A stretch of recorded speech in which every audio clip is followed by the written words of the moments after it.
Oh, hey, it's you. Welcome back. You're just in time for another edition of PsychFlix. You're in treat. Today we're going to be talking about the old-time classic favorite as well as the newly released Annie. And is Annie really believable as a foster child?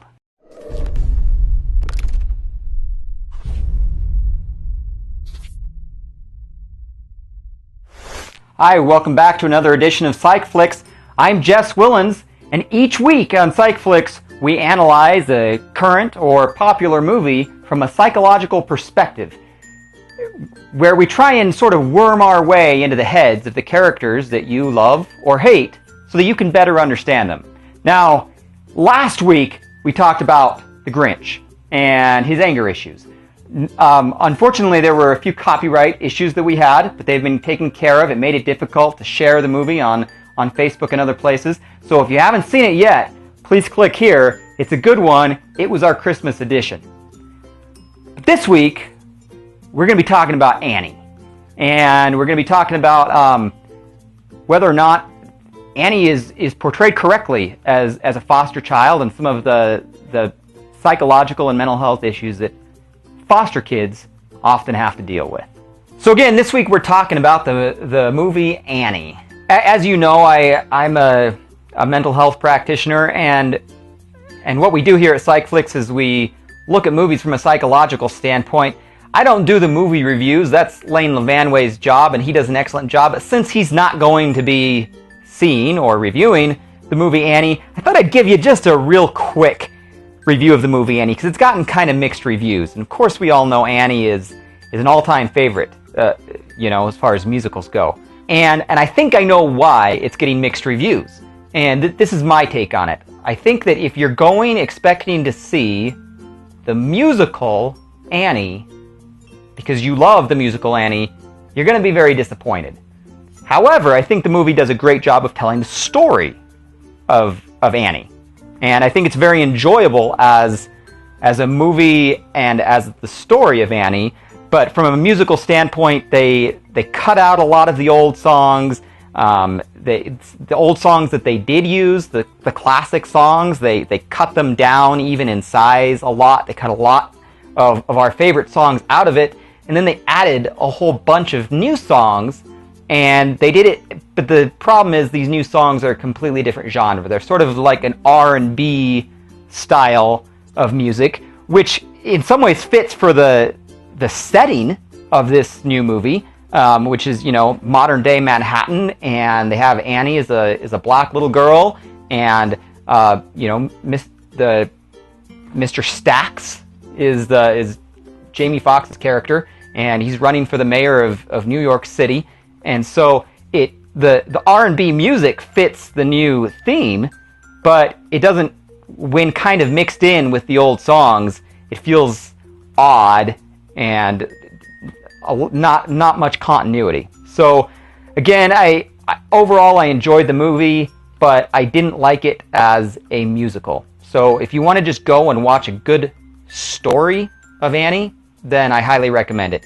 But what I really want to talk about today is Annie as a foster kid, and some of the correct things they show about foster care, and some of the maybe not quite so correct things about foster care.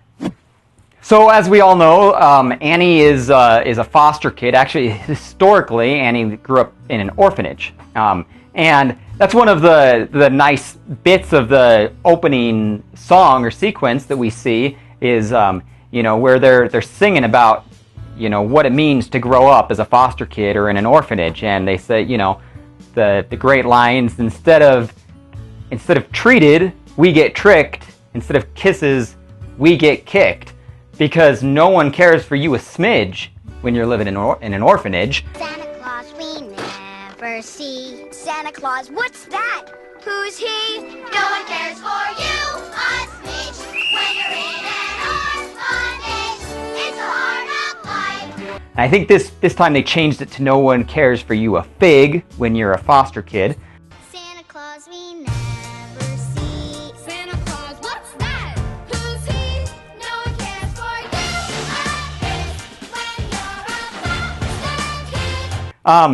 And in some ways, that's really true. Foster kids are very disadvantaged. And the other thing that I liked is it shows Annie completely obsessing over her parents. And it actually, this movie, this new one, does a really good job of that.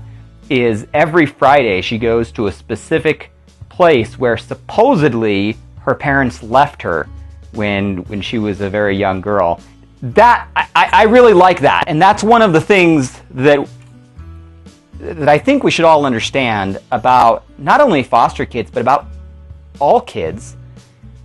Any child who is missing one of their biological parents from their lives often, in fact almost always, obsesses over that parent. And I see it literally every day in my work as a therapist. It's really just a sad thing to see kids obsess and agonize over a parent who's not in their lives. Betcha they're good. Why shouldn't they be? Their one mistake was giving up me.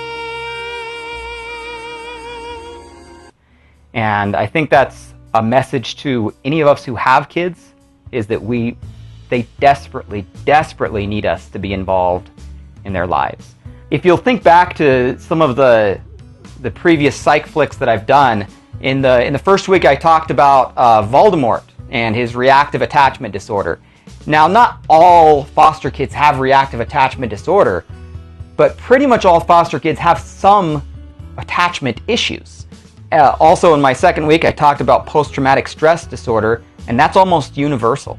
Pretty much every foster kid, because it is traumatic and traumatizing to be taken away from your parents. Nearly 100% of foster kids could be diagnosed with post-traumatic stress disorder. And last week, of course, like I mentioned at the beginning, is I talked about Jim Carrey's The Grinch and anger that consumes the Grinch. And the fact is foster kids often are very angry as well, because they know that they're kind of not getting the life that they deserve. And that's where I think the movie Annie misses the boat, because they portray Annie as being, other than the fact that she obsesses over her parents, they portray her as being, you know, the most kind and sweet and loving kid in the world.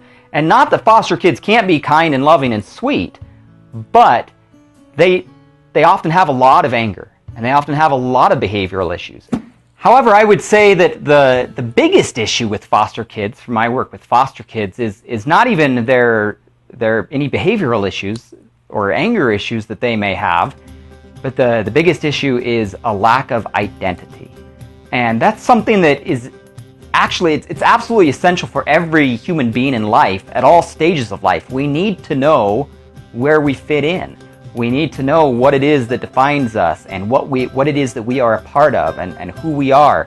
And that's what makes up our identity. And if we don't have our identity, you know, it's very easily to get swayed in a million different directions. And unfortunately, foster kids often do not have an identity. They don't know where they fit in. Sometimes they've been to 3 or 4 or 5 different foster homes in their lives, and they don't know who they are. That identity is something that comes very naturally to kids who are being raised in a good family environment.